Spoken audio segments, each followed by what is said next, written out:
Hey guys, it's Darwin. So as a backpacker and hiker, I am constantly evolving my gear on what I use in the field and what I leave at home. So today I wanted to talk about 4 pieces of gear that I'm done with, for now.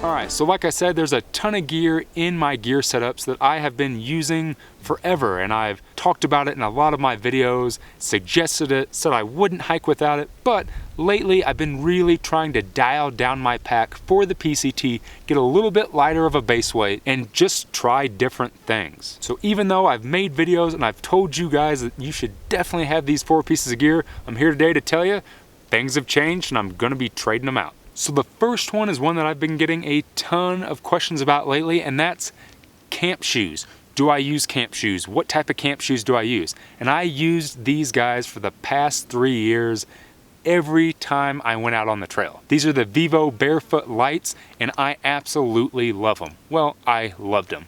What I've discovered lately is when I get to camp, I don't ever put these things on. Now that I hike in a trail runner, I just carry an extra pair of socks, and when I get to camp, I put on the extra pair of socks, and that pretty much becomes my camp shoes. So these things have gone out of my pack setup. I think when you're hiking in a light enough shoe that's breathable, and at the end of the day you don't need to put something else on to get your foot out of a big chunky sweaty boot, you don't really need camp shoes anymore. So for now, I am done with those things. Alright, so the second piece of gear that I am pretty much done with for quite some time in my hiking career is a stove. Now, I have suggested multiple stoves to you guys over the past 2 years, whether it be my Snow Peak Light Max or the BRS Ultralight stove, and they're both excellent stoves, don't get me wrong. I do like cooking from time to time, but lately when I get to camp, I don't feel like cooking anymore. And if you've seen in some of my past videos, when I did that section hike of the Continental Divide Trail,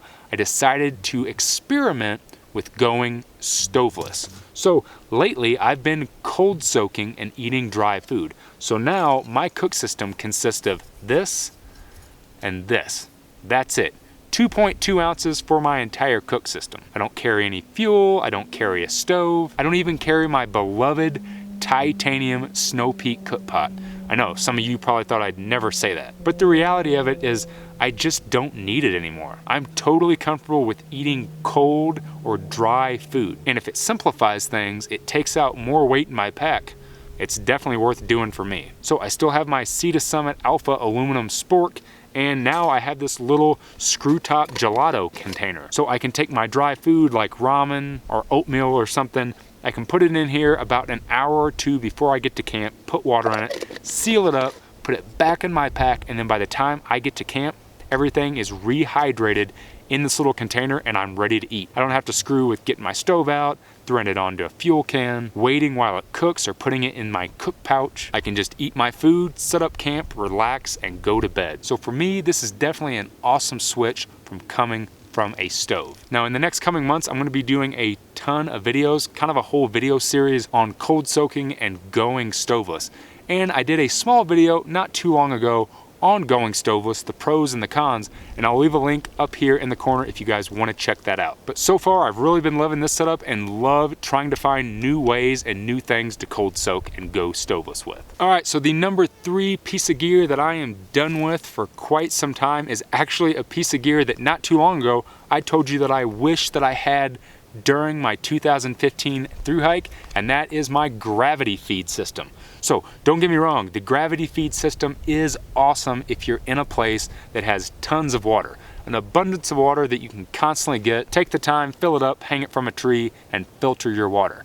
Since I've been doing a lot of hiking in the desert, whether it be the Continental Divide Trail, the section hike of the Arizona Trail that I'll be doing next month, or my PCT Thru hike next year where that first 700 miles is in the desert, this kind of becomes obsolete. So I'm done with it for now. So the new system that I've decided to go with is essentially a squeeze system, but it's a new system that I can't exactly show you guys who makes it yet, but it's this awesome lock top squeeze bag. It's huge and I can store a ton of water in it. So I've just been threading on my filter to either this or just a regular smart water bottle and drinking from that. When you're out in the desert, you don't have an abundance of water and you have to focus much more on water storage. So now I'm carrying much more in storage, whether it be this awesome bag that I can fill up with water and throw it in my pack, or I also carry 3 smart water bottles just to make sure that I have enough water. Because in the desert, you have these massive stretches where you have to carry a ton of water. So I'm not so worried about the efficiency and filtering like I used to be with the gravity feed system. Now I'm just worrying about carrying and storing my water in my pack. Now I'll be doing a full gear review of this awesome new system that I'm using soon after I test it out a little bit more, but so far I am loving this thing. It is so cool and I don't miss my gravity feed system at all. Alright guys, so the last piece of gear that I'm completely done with is actually one that I'm not swapping out for weight or anything, or even efficiency, just for better quality, and that is my GoPro. Now, as most of you know, in 2016 on the Appalachian Trail, and for my section hike of the CDT, and even my section of the Arizona Trail last year, I used a GoPro to film everything. They're super convenient, they're super tiny, they're waterproof, the battery lasts pretty long, but the problem I was having is I wasn't getting as good a quality of footage as I wanted to give you guys. So even though I love this thing, it is much lighter, hands down, don't get me wrong on that. I've decided to put this guy to the side, and now I'm carrying a Canon G7X Mark II camera. Is it waterproof? No. Is it heavier? Yes. Does it take up more room? Absolutely. But the quality that I get out of this on the trail is by far better. And in the end, that's one luxury that I'm willing to take. Now, I'm all about trimming weight in my pack and getting it down as low as possible, but one thing that I won't sacrifice is really good media and good footage for you guys. And not only for you guys, but for me. I love reliving the trail and watching my footage and looking at my pictures, so this gives me a much nicer look and depth of field on the trail. So believe it or not, this is one of those things that's not really a smart trade out because it is heavier, it's not waterproof, and it's bulkier, but to me, it's totally worth it. All right guys, so I basically just wanted to make this video to show you that as backpackers and hikers, we need to constantly evolve and figure out what's gonna work best for us at that time. There's no one right way, there's no one right piece of gear, base weight, kit, any of that. Read reviews, listen to other people's opinions, and build your own kit and your own gear based on what you like and what you're comfortable with on the trail, because that's what backpacking and hiking is all about. Right now, I'm really hardcore focusing on my Arizona Trail section next month, and I'm trying to get down a crazy low base weight on my pack, just because I want to experiment and see how comfortable and how much better or worse a hike is with a much lighter kit. So what are some pieces of gear that are new to your kit? What are some pieces of gear that you've recently thrown to the curb?